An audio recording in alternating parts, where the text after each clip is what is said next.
BMC चुनाव से पहले बड़ा खेला, महाराष्ट्र में टूटेगा एमवीए गठबंधन। शिंदे के मंत्री शिरसाट का दावा, एनडीए में शामिल होंगे शरद पवार। शरद गुट के नेता जयंत पाटिल ने शिरसाट के दावों को किया खारिज।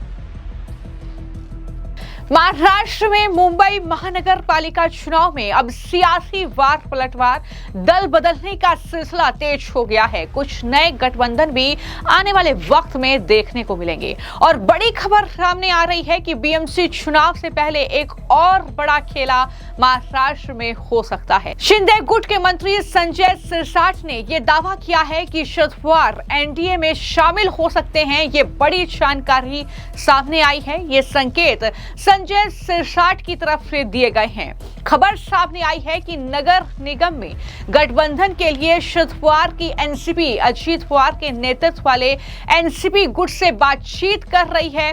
यह बड़ी जानकारी है और जिससे विपक्षी खेमे में हड़कंप मच गया है। महाविकास अघाड़ी जो यह गठबंधन है महाराष्ट्र में टूटता हुआ दिख रहा है। बीएमसी चुनाव से ठीक पहले ये हालात उद्धव ठाकरे और कहीं ना कहीं कांग्रेस के लिए वहां पर बन रहे हैं। अब जो संजय सिरसाट हैं, शिंदे गुट के नेता हैं, फडणवीस सरकार में मंत्री हैं, उनकी तरफ से यह कहा गया है कि आने वाले समय में शरद पवार के एनडीए में शामिल होने की उम्मीद है। उन्होंने कहा कि क्या किसी ने सोचा था कि वो उद्धव ठाकरे के साथ हाथ मिलाएंगे, लेकिन उन्होंने ऐसा किया। वो 2.5 साल तक सत्ता में रहे। उन्होंने सोनिया गांधी का विरोध किया और कांग्रेस छोड़ दी, फिर तुरंत उनके साथ गठबंधन कर लिया। अगर वो एनडीए में शामिल होते हैं तो ये आश्चर्य की बात नहीं होगी। ये बड़ी बातें संजय सिरसाट की तरफ से कही गई है। तो उन्होंने कहा कि अगर आप राजनीति का अध्ययन करें तो ये उनका राजनीतिक करियर रहा है, यानी जिसके साथ गठबंधन की उम्मीद नहीं की उनके साथ शरद पवार ने गठबंधन किया है। यह दावा संजय सिरसाट की तरफ से किया गया है। और बीएमसी का चुनाव है जहां एक तरफ ठाकरे ब्रदर्स ने हाथ मिला लिया है, वो एक साथ चुनावी मैदान में उतरेंगे, तो वहीं पर अब जो है शरद पवार क्या फैसला लेंगे इसको लेकर निगाहें उन पर टिकी हुई हैं। हालांकि संजय सिरसाट के इस बयान से जो शरद पवार की पार्टी है उनके अगला कदम क्या होगा इस पर सवाल उठ रहे हैं। वर्तमान में जो पुणे और पिंपरी चिंचवड़ नगर निगम में गठबंधन के लिए अजीत पवार गुट से बातचीत पार्टी कर रही है, अब उनका अगला स्टेप क्या होगा इस पर निगाहें हैं। शरद पवार की पार्टी से ये इस मामले को लेकर बयान सामने आया है, जहां पर उन्होंने ये साफ तौर पर कहीं ना कहीं इशारा कर दिया है कि अगर शरद पवार जो है वो बीजेपी एनडीए से गठबंधन करते हैं तो जाहिर तौर पर ये उद्धव गुट और कांग्रेस पार्टी को रास नहीं आएगा। वो इस गठबंधन से खुश नहीं होंगे। वहीं पर इस दावे के बाद जो संजय सिरसाट ने किया है शरद पवार के एनडीए में शामिल होने को लेकर, उस पर जो शरद पवार गुट के नेता हैं जयंत पाटिल, उनका बयान सामने आया है। उन्होंने कहा कि ये हमारी ईमानदारी पर संदेह पैदा करने की कोशिश है। उन्होंने ये भी कहा कि इन टिप्पणियों को गंभीरता से नहीं लिया जाना चाहिए। यानी यहां पर जयंत पाटिल इन दावों को ही खारिज कर रहे हैं। और जयंत पाटिल ने यह भी कहा कि महत्वपूर्ण बात यह है कि दरअसल जो एनसीपी है शरद पवार की, वो मुंबई नगर निगम चुनाव के लिए यूबीटी सेना और एमएनएस गठबंधन साथ ही कांग्रेस दोनों के साथ बातचीत कर रही है। यह उनकी तरफ से दावा किया गया है। उन्होंने कहा कि हाँ, हमारे 2 प्रतिनिधिमंडल हैं, एक कांग्रेस से सीट बंटवारे पर बात कर रहा है और दूसरा मुंबई नगर निगम चुनावों के लिए यूबीटी सेना एमएनएस के साथ चर्चा कर रहा है। यानी यहां पर वो कहना चाहते हैं कि हम प्रायोरिटी जो है वो महागठबंधन में शामिल राजनीतिक दलों को ही रख रहे हैं, लेकिन बातचीत चल रही है, अभी किसी चीज पर मोहर नहीं लगी है। तो ऐसे में कयास लगातार लगाए जा रहे हैं। हालांकि हाल ही में जो उद्धव ठाकरे और राज ठाकरे ने बीएमसी चुनाव के लिए हाथ मिलाया और उसके बाद जो शरद पवार को लेकर लगातार गहमागहमी तेज हो रही है, उस पर संजय निरुपम ने क्या कहा, जो कि शिंदे गुट के नेता हैं, जरा सुनिए। देखिए, ये महायुति के दोनों प्रमुख नेता श्री देवेंद्र फडणवीस जी और हमारे नेता श्री एकनाथ शिंदे जी, इनका सोचा समझा निर्णय है कि आने वाले 29 महानगर पालिका के चुनावों में शिवसेना और बीजेपी साथ साथ लड़ेगी और अजीत पवार जी अकेले जाना चाहे तो जा सकते हैं। क्योंकि अजीत पवार जी के साथ हमारा जो वैचारिक तालमेल है बहुत कम है। सरकार साथ में चलाना एक अलग बात है, लेकिन लोगों के बीच चुनाव प्रचार में उतरना, उसके लिए वैचारिक तालमेल की आवश्यकता होती है। तो इसलिए अजीत पवार जी उधर गए हैं। अब अपोजिशन अनावश्यक रूप से इस पे शोर मचा रहा है। जब महायुति में अजीत पवार को लिया गया तब अपोजिशन शोर मचा रहा था कि 70,000 करोड़ के घोटालेबाज को आपने ले लिया। अब जब अजीत पवार को निकाल दिया गया, बोला कि भाई आप अकेले लड़ लीजिए, तब भी अपोजिशन को ऐतराज है।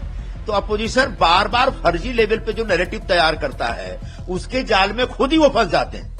रह गई बात अब अजीत पवार जी आगे क्या करेंगे, तो उनके पास एक पर्याय है। शरद पवार जी के साथ वो चुनाव लड़ने की तैयारी कर रहे हैं। दोनों पार्टियां समविचारी पार्टियां, भले आज अलग अलग हैं तो दोनों साथ में लड़ सकते हैं, लेकिन हम उनके साथ नहीं लड़ रहे हैं, ये फैसला हो चुका है। जहां तक हमारे सीट शेयरिंग की बात है वो लगभग फाइनल हो गया है, आजकल में अनाउंसमेंट हो जाए।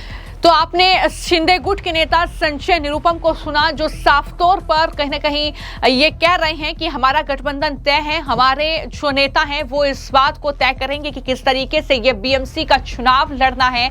लेकिन वहीं पर सबसे ज्यादा जो गहमागहमी है वो शरद पवार को लेकर हो रही है कि शरद पवार किस ओर जाएंगे, क्या वाकई एनडीए में शामिल होंगे, जैसा कि लगातार ये दावा किया जा रहा है। जहां तक जयंत पाटिल के बयान है तो उसमें उन्होंने पुणे और पिंपरी चिंचवाड़ में अजीत पवार गुट के साथ पार्टी की बातचीत का बचाव भी किया। उन्होंने कहा कि अगर नगर निकायों में कांग्रेस और शिवसेना के साथ जाना हमारी प्राथमिकता रही है। हालांकि इन दोनों निगमों में जब हम एकजुट थे तब हमारे पास ज्यादा पार्षद थे, इसलिए हम वहां गठबंधन की संभावना का आकलन कर रहे हैं। ये बातें उनकी तरफ से कही गई है। लेकिन मैं आपको जानकारी दे दूं कि शरद पवार लगातार एक गठबंधन की तलाश में है। स्थानीय निकाय चुनाव में जिस तरीके से महाविकास अघाड़ी बिखरी है, हर एक पार्टी अलग अलग गठबंधन बना रही है। यूबीटी ने जो है एमएनएस के साथ गठबंधन किया है, जिसके चलते कांग्रेस ने अकेले चुनाव लड़ने की घोषणा की है। लेकिन अब देखना होगा कि शरद पवार किस ओर जाते हैं। हालांकि इससे पहले जो संजय सिरसाट की तरफ से गठबंधन को लेकर कहा गया था, उन्होंने क्या कहा था, सुनिए। जो अनेक वर्षापासून आहे त्याचा अधिकार निश्चित मुंबईवर आहे, म्हणून पोस्टर लावल्याने, बॅनर लावल्याने काही मतामध्ये परिवर्तन होतं असं मानणारे आम्ही नाही। ठीक है सर, राज ठाकरे ने कल कहा है कि मुंबई में जो है अगला हो सकती है, साथ ही 2 नवी टोली आई है, इसके बारे में आप क्या कहें? देखो, राज ठाकरे ने कल वो जो बयानबाजी की है मुझे उसका आश्चर्य लगता है। मतलब खुद के बच्चे आप संभाल नहीं सकते, महाराष्ट्र संभालने के लिए निकले, मुंबई महानगर पालिका संभालने के लिए निकले, वहां राज करने के लिए निकले। ये कैसा हो सकता है?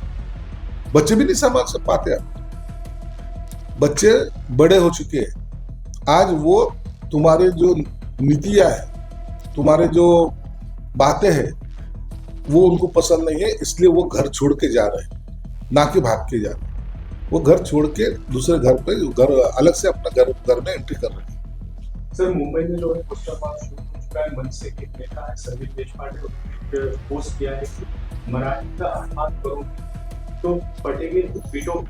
इसके ऊपर आप क्या? कोई मराठी का अपमान करता नहीं, किसी को मराठी का अपमान करने की जरूरत नहीं। मराठी आदमी आज महायुति के साथ है और उनका अपमान कोई सहेगा भी नहीं। जिसको लगता है कि हम मराठी आदमी के पूरे कमांडर है तो ये उनकी गलती है। मराठी आदमी अब तुमसे उबक चुका है। अब वो चाहता है कि अच्छा मुंबई का डेवलपमेंट हो, अच्छे से मुंबई रन हो, पैसे परसेंटेज खाने वालों से अब मुक्ति मिले, इसलिए वो महायुति के साथ रहना चाहते हैं। तो महाराष्ट्र में जनवरी में जो है मुंबई महानगर पालिका के चुनाव है, एक बड़ा चुनाव जिसको लेकर लगातार जो सियासी गहमागहमी है वो तेज होती नजर आ रही है। देखना होगा कि चुनाव आने तक किस तरीके से सियासी समीकरण बदलते हैं और क्या वाकई जो संजय सिरसाट की तरफ से दावा किया गया है कि जो शरद पवार हैं वो एनडीए का रुख करेंगे, क्या उस पर मुहर लगती है या फिर नहीं। फिलहाल आपकी इस खबर को लेकर क्या राय है, हमें कमेंट बॉक्स में जरूर लिखें। धन्यवाद।